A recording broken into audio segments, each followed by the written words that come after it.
राधे राधे भक्तों। तो आज मैं अपने समस्त राम भक्तों के लिए लंका वर्णन, लंकनी वध और हनुमान जी का लंका में प्रवेश की व्याख्या हिंदी में करूंगी। अनेकों प्रकार के वृक्ष फल फूल से शोभित हैं। पक्षी और पशुओं के समूह को देखकर तो वे मन ही में बहुत प्रसन्न हुए। सामने एक विशाल पर्वत देखकर हनुमान जी भय त्याग कर उस पर दौड़कर जा चढ़े। शिवजी कहते हैं, हे उमा, इसमें वानर हनुमान की कुछ बड़ाई नहीं है। यह प्रभु का प्रताप है जो काल को भी खाता है। पर्वत पर चढ़कर उन्होंने लंका देखी। बहुत ही बड़ा किला है, कुछ कहा नहीं जाता। वह अत्यंत ऊंचा है, उसके चारों ओर समुद्र है। सोने के परकोटे का परम प्रकाश हो रहा है। विचित्र मणियों से जड़ा हुआ सोने का परकोटा है।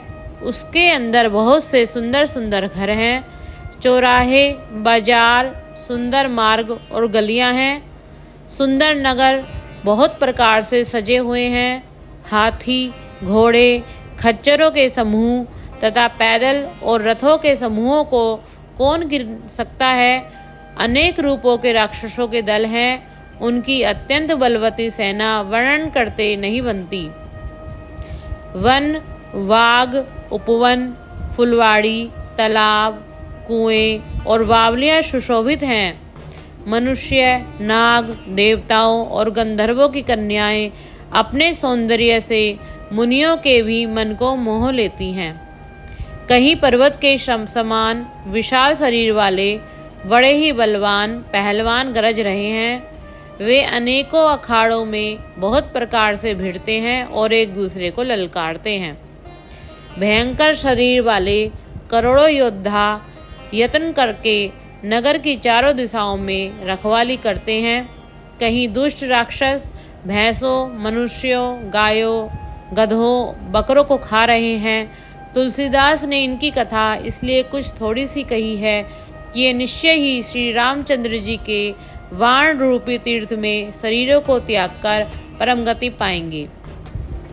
नगर के बहुसंख्यक रखवालों को देखकर हनुमान जी ने मन में विचार किया कि अत्यंत छोटा रूप धरूं और रात के समय नगर में प्रवेश करूं।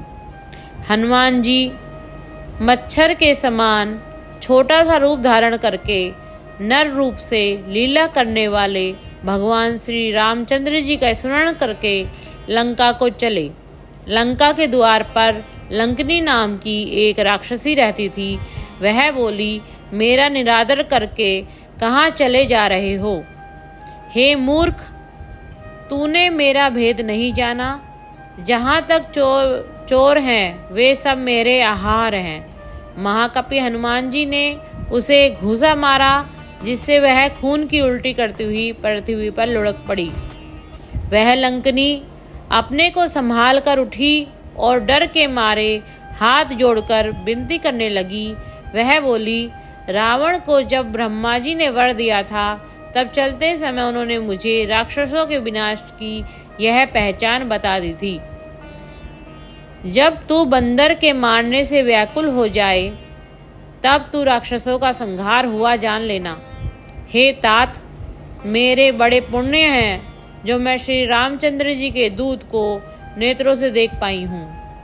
हे तात, स्वर्ग और मोक्ष के सब सुखों को तराजू के एक पलड़े में रखा जाए तो भी वे सब मिलकर उस सुख के बराबर नहीं हो सकते जो क्षण मात्र के सत्संग से होते हैं।